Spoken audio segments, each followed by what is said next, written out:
Sup, YouTube? Bloody hell, it's been a while. 10 months, almost a year, something like that. Ooh, God, it has been a while. More on why I took a long break from YouTube another time, because that's not why I'm here today. Today I want to share with you a story.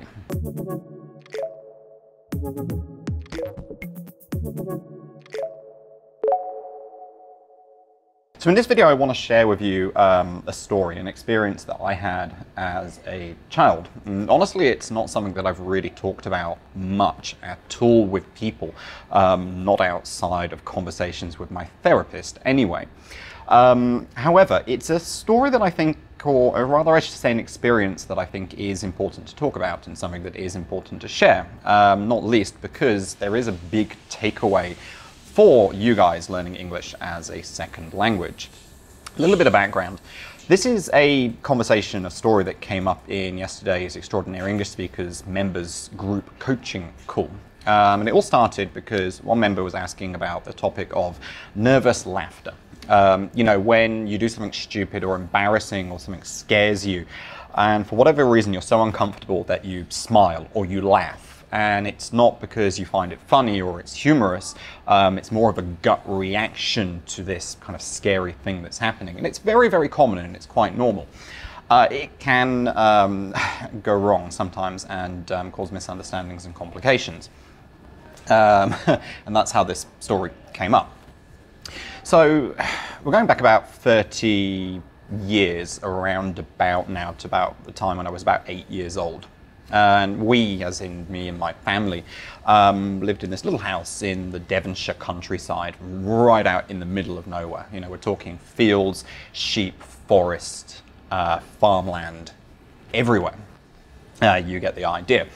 And where our house was, there were two other houses. One next door that was a big guest house, B&B type thing, and they basically owned all of the land in the area. And then on the other side of our house lived a work-at-home businessman, and I forget the details. I think his business was something to do with roofing materials, I recall hearing as a kid. Again, I was 8 years old. I'm going back a long time here. Now, because it was such a rural area, things like electricity was a bit wonky a lot of the time. And our house in particular, the electrics weren't spectacular, let's say. And we had quite regular power cuts. But the problem with this is we often didn't know if it was our house in particular that had the problem, or if the whole area, as in all three of these houses, had a power cut. So one day, as often happened, as I said, the power snapped off.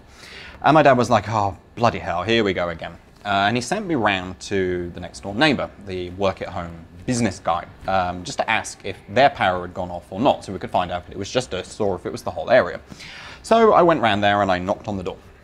And thinking about it now, I obviously just caught this guy at the wrong moment in time. He might have been really stressed out, he might have been really busy, something bad might have happened, I don't know, but for whatever reason, I must have caught this guy at the absolute worst possible moment in time, because he opened the door and just kind of glared at me and just said, "What do you want?" And I, as an 8-year-old boy, and kind of shy at the time as well, was kind of a little bit surprised. Didn't really quite understand this kind of instant aggression. But I've been sent around there to do a job, so I started to ask. My father sent me, and I didn't even finish the sentence because he just snapped at me and he just said, "Go away, get out of here, stop wasting my time." And I was kind of shocked. It was very, very aggressive, and he looked very pissed off and very angry, and I couldn't understand it. I couldn't understand what I'd done wrong. And I laughed. Not because I found it funny or humorous or I was laughing at him, but it was this kind of fearful gut reaction. Like, I was so uncomfortable. I didn't know what to do. I didn't know what I was supposed to do faced with this very angry, aggressive, for what I could tell, no reason person. I laughed, and that's all it took. The guy snapped. He absolutely flipped out. And it was such a traumatic experience to me that I can still picture the whole scene in my head, but for my eyes, even now, as if it was playing on a video, like somebody had recorded it. he went bright red. His eyes were bulging out of his face, like the veins on his forehead popping out.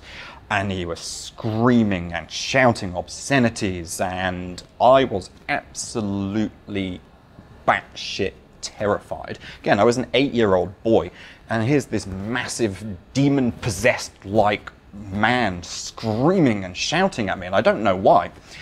And I was so scared that I cried, and I ran away, scared for my life, like I thought he was going to kill me or something. Later, he came round and started shouting at my dad as well. They had a massive argument, and they were never friends again, but that's beside the point. But this experience had such a big impact on me that I wasn't, you know, a super outgoing, confident kid anyway. I was kind of quiet and shy. But it had such a big impact on me that I became irrationally terrified of people and of speaking to people. Like, whenever I was encountered with like someone new or basically anybody, like the fear and the terror just came back. And it got so bad that, you know, I refused to walk the dog anymore because I was just terrified of running into this guy on the road walking his own dog. And the impact of this, the repercussions of that experience stayed with me for a very, very long time. I became very withdrawn and very shy. I found it very, very difficult to interact with people. And again, kind of irrationally scared often of strangers and random people on the street and things like that. That's all in the past now. I've learned a lot since then. I'm over it now. I'm certainly not the shy, unconfident person that I used to be. Quite the opposite, actually. But there is a point I'm telling you this. There is something that I have learned and now been able to use and look back on that experience with that's kind of reframed that and changed everything for me and really kind of helped me to get over that experience. And I'm not going to tell you what it is in this video.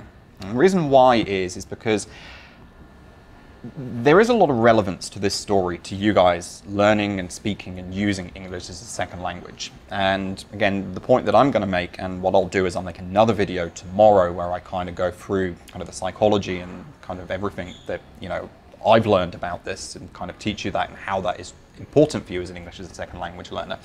I think a lot of you will come up with your own takeaways from this. So what I'd like you to do is go down into the comments and tell me, what do you think this is about? What do you think the relevance to you speaking and using English as a second language is? I think you guys will come up with different things that are also very important, and I'm very interested, very intrigued to see what you do come up with. So go down into the comments and just tell us, what is the big takeaway from this story for you? I will make another video, probably tomorrow, depending on how much time I've got. Again, kind of talking about what I learned and how it's relevant and how you can apply that to speaking English as a second language. In the meantime, if you want more help and more stuff from me, head over to doingenglish.com or click on the link in the description. Sign up for my free daily email tips. Every day at around 8 AM, it varies a little bit, you'll get a tip from me about learning and speaking and using English really, really well in English as a second language. Alongside that, you'll also get free access to the Doing English app, which includes hours and hours of free trainings and content that I've made, including the rocket launch method free training, which goes over the key things that you need to know to improve fast as an intermediate or higher intermediate and above English as a second language speaker. Right, that's it for this video. This is me, Dr. Julian Northbrook, signing out for today. I will be back with part 2 shortly. Speak to you later, guys. Bye-bye.